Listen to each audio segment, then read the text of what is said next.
So Justin Gaethje beats Tony Ferguson via TKO round 5. The referee comes in and stops it. For those who didn't watch the event this past Saturday, UFC came back. They are the first sport, I suppose, MMA, to come back and hold an event in an arena and stuff like that. Now, obviously, for those who didn't watch it, there was no fans in the arena. It was just the fighters. It was everyone was tested and so on and so forth. It was a great event from start to finish, great fights. Now, the fight that I want to talk about in the Justin Gaethje and Tony Ferguson. Now, this was for the UFC Interim Lightweight Championship. Just what happened, what came and took place, just weren't what I or anyone I think was expecting. I don't think anyone predicted that fight right. First of all, that's the first thing that I just want to clear off the list. I don't think one person predicted that Justin Gaethje was going to beat down Tony Ferguson, arguably from start to finish. No, definitely from start to finish, should I say, because the only round that Tony Ferguson probably could have taken that whole fight was maybe the third round. I'm not sure if it was the second or third round where he gave Justin Gaethje an uppercut and it landed really well. It was sweet. It knocked down Justin Gaethje and probably edged Tony the round. But up until that moment, which was at the very end, it was just all Justin Gaethje's fight. It was even from the first round to the third and then the third to the fifth. It was just Justin Gaethje's fight, and only that moment did Tony Ferguson have a little bit of something that could have suggested that he could have took that victory. Now, I'm not talking about via decision. I'm talking about pouncing on that in the next round, which he didn't end up doing.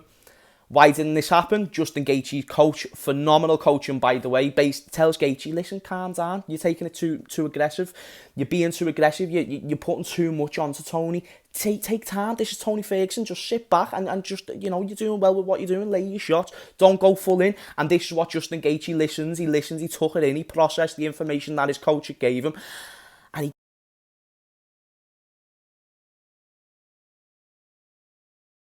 even though that this, and listen, I'm so sorry for Tony Ferguson. Can you name a man who can go on a 12-fight win streak in the most stacked division in the UFC from start to finish?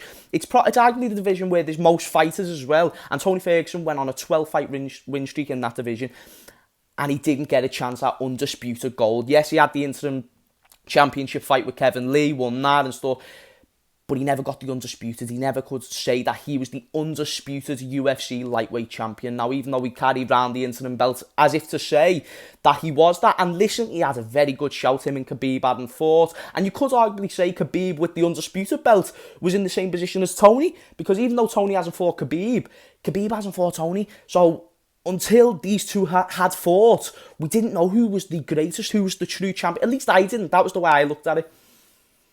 And then Justin Gaethje just comes along and fucks everything up and essentially steals the show.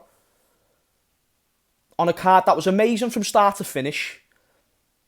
Great fights. Every fight was amazing, bar one or two. So many fights of the night contenders, so many performances of the night contenders in terms of knockout. Calvin Kattar on Jeremy Stephens with the, stepping in with the elbow, phenomenal.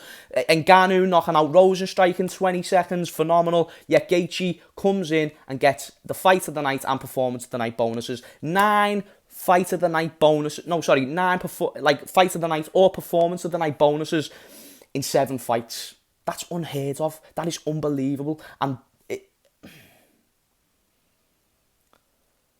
can Justin Gaethje beat Khabib? That's the question that I'm sure a lot of people would like to know, at least people who watch UFC. I think Justin Gaethje can beat Khabib. I don't know, that's not me saying he will, but if there's anyone in this division who is going to give Khabib a run for his money and isn't just going to get sat on for 25 minutes, it's going to be Justin Gaethje. If there's going to be someone that isn't going to just get the legs held for the whole 25 minutes while getting your face punched in, while having to worry about your neck not getting exposed, while having to worry about not letting a limb loose so he can grab your limbs and break them in any way he can, because that's what Khabib can do. I feel like Justin Gaethje is the one that can overcome that more than anyone in the division.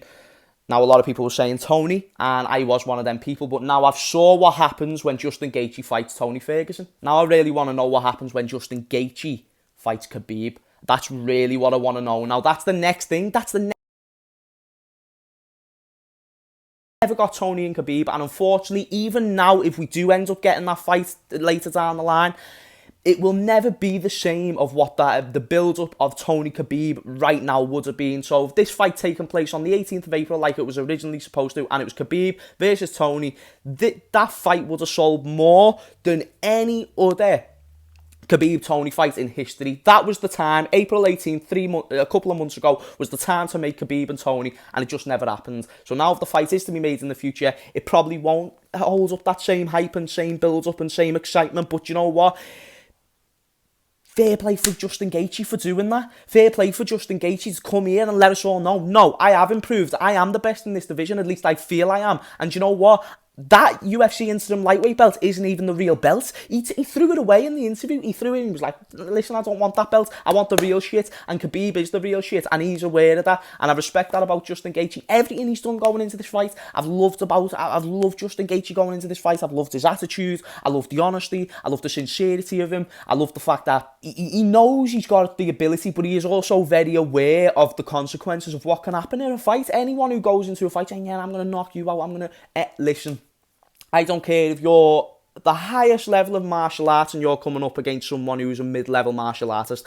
The difference is you have an increased chance of beating them because you know more technique, you know more about them at martial arts, therefore you'll have more things that you can capitalise on. They'll make more mistakes than you will that you can capitalise on to win the fight. But this is just the thing. Khabib, even though he's a great Sambo wrestler, this, that and the other, Justin Gaethje has got all-star American wrestler first off. Striking, we've seen, is brilliant. And we've also seen that if anyone is going to beat Khabib, that's the way you've got to do it. You've just got to press him like the way he's pressing you. You can't just sit back and try and pick your shots. You've got to actually go and attack. That's at least my opinion. So when you ask me the question, who wins out of Justin Gaethje and Khabib, I can't give you that answer. Who do I think will win? Khabib. Why do I think Khabib? He's 28 or 29 and all. It does look like he cannot be beaten, at least right now. But like I said, if anybody is to beat Khabib, it will be Justin Gaethje. Now, just one last point. Conor has been coming out attacking the whole lightweight division, and they've all been just chatting to Conor McGregor, giving him beat. I think he said something to Dustin Poirier about how is he higher than me in the rankings, this, that and the other. Dustin Poirier came back and was like, you've only fought once in the lightweight division, shut your mouth. Oh, no, you've only won once in the lightweight division, shut your mouth. Justin Gaethje was calling him out, saying, I'll butcher your face. He had a little back and forth with Khabib and stuff like that. Nate Diaz even came and replied to a comment. So he's been getting really active recently. And now the thing about Conor McGregor, he was the one who was going to take that Justin Gaethje fight. He was going to fight Justin Gaethje, but then decided to fight Donald Cerrone, and then he was going to fight Justin Gaethje. And obviously with all this happening, Dana White just isn't really willing to give up a Conor McGregor gate, you know, an audience, a crowd, because that's what really makes a Conor McGregor fight.